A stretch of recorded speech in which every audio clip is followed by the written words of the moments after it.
Alright guys, let's do this! Welcome back to today's pony. This is part 6 of 66.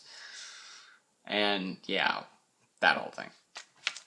So, episode 6. Ghostbusters. This gigantic Ursa. God, that's not even the right color. Why did he make it green? What, was blue gonna be horrible on the page? I don't think it was. Also, frickin' Trixie! Trixie, hey! I think I have it right here. Blind bag Trixie. Yes, I know she looks like Rarity, so what? It actually is Trixie. Look. Butt mark. Right there. Judy mark. Trixie is pretty cool. As a Rarity version, probably not the best choice, but, you know, pretty cool. And just because Sethisto, I am not going to throw this toy. I am going to place her gently on the side, right there, next to the camera. She can stay on there. Nope. She's gonna fall. Alright, switch it around. So her key mark. Nope. God damn it. Okay, so the Rarity blind bags. Oh, there we go. Yep. Just barely. Move the camera over. Seth's dream come true. Sethisto's dream come true. Just barely on. Look at that. Just barely on the edge of that. So I'm gonna keep her there. And let's see how much she stays on there. Better stay on there. You better stay on there. So let's do this. Ghostbusters. When new unicorn arrives in Ponyville, claiming to have the most powerful magic in all of Equestria, while Twilight Sparkle can only do, 25 magic abilities at this point, apparently. Spike and Kurt just wanted to compete in a Magic Off? With this pony who calls herself the Great and Powerful Trixie. Pony to your guys, right. Twilight endures Trixie's taunting. No. But Twilight doesn't want to be labeled as a show-off. Twilight endures Trixie's taunting and keeps her magic abilities to herself. Eager to see Trixie perform a powerful feat of magic, Sniffs and Snails retell the seemingly impossible story of how Trixie once vanquished a fearsome bear the Ursa Major. No, Trixie says that because Dash asked her what makes her think that she's so awesome anyway. That. And then, of course, they're like, okay, anything you can do, I can do better. Anything you can do, I can do better. And that whole challenge, the gauntlet is thrown, the torch is, everything's thrown in. It's like, who's gonna take the challenge? And basically, AJ, Dash, and Rarity take the challenge, and unfortunately, Pinkie Pie and Fluttershy are nowhere to be found. So, yeah, so Trixie basically takes them down one by one. Oh, you can grab an apple all the way from Sweet Apple Acres and eat it. Pull it all the way back here and eat it. Oh, and also do some rope tricks. I can make a rope trick where it's like a snake, and then just hog tie you, and then put an apple in your mouth like a pig. Oh, Pegasus, you can fly really fast, hit the clouds, and make rain follow you, and then they hit your backside, and it makes a rainbow over your head. I can take that rainbow, make it a tornado around you, and spin you out of control. Oh, other unicorn that apparently looks like me. Seth, or Sean, because that's your actual name, Sean. You and Serial are gonna probably have to have a falling out because of that. I don't think you should, but wouldn't be surprised if you did. Basically what happens is this, And she's like, oh, you make a dress and a hairstyle out of my props and my set and my scenery. Green hair. Get out of here. freaking Carrot Top had to color her hair green. Does not, no, doesn't suit her. Carrot Top, Golden Harvest, whatever you want to call her. Green does not suit her. Anyway. The pair, Snips and Snails, later, set off into the Everfree Forest to find Ursa Major for Trixie to vanquish again.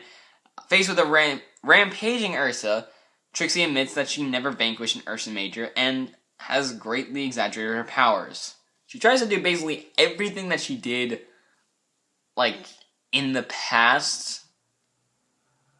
She tries to, like, just use the rope again, but just ties up the Ursa's, like, paws or claws or something, and you can just break it like that. And then she tries to do something that she did to Rainbow, which was basically shock her with a little bit of a thundercloud and shoot lightning at its rear end. Also, anyone else notice that the Ursa actually sort of has like a cutie mark of its own? Like those stars? Ugh. It's weird. And the tail sort of drifts off. And it's like, wait a second, the Big Dipper's on his... Really? You put the Big Dipper there?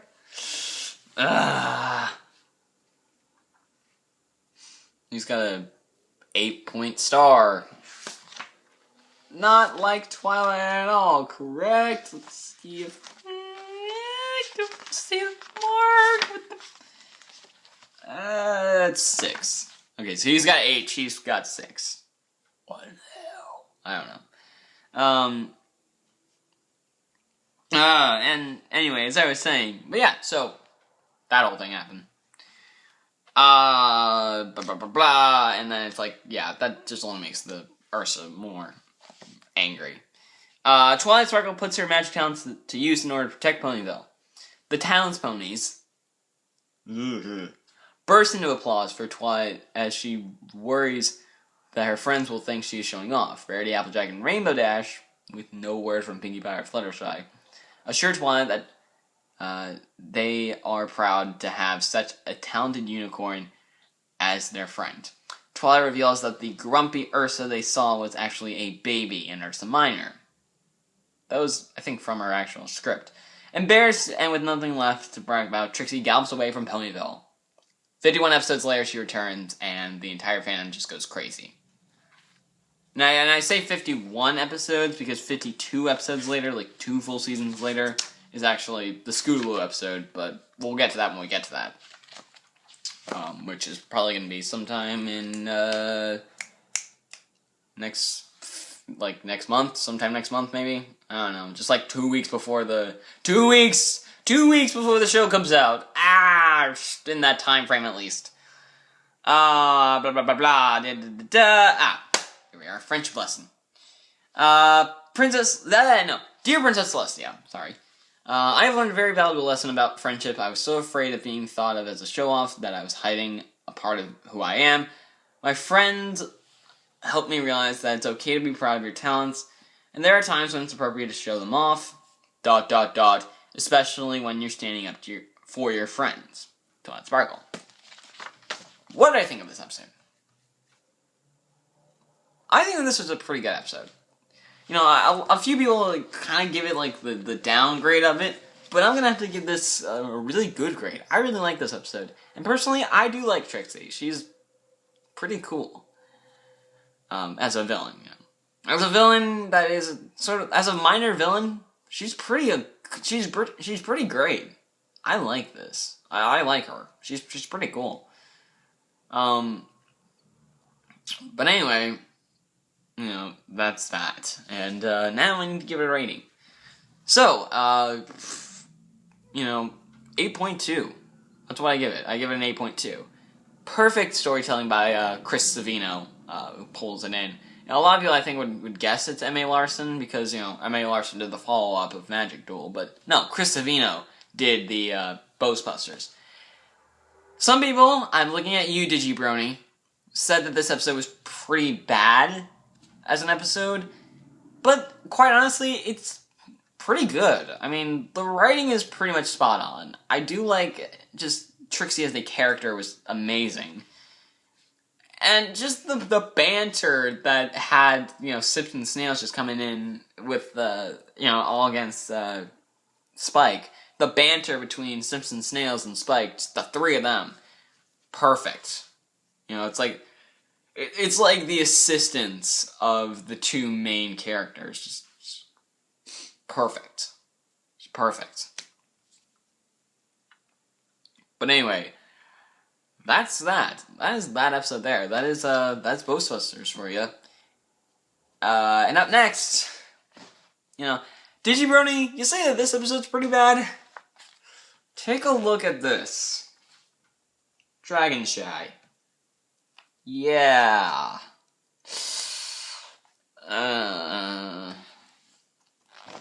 I'll see you guys later for that episode. Episode 7. Not even a dent. By the way, Trixie has stayed up through this entire episode. Until now.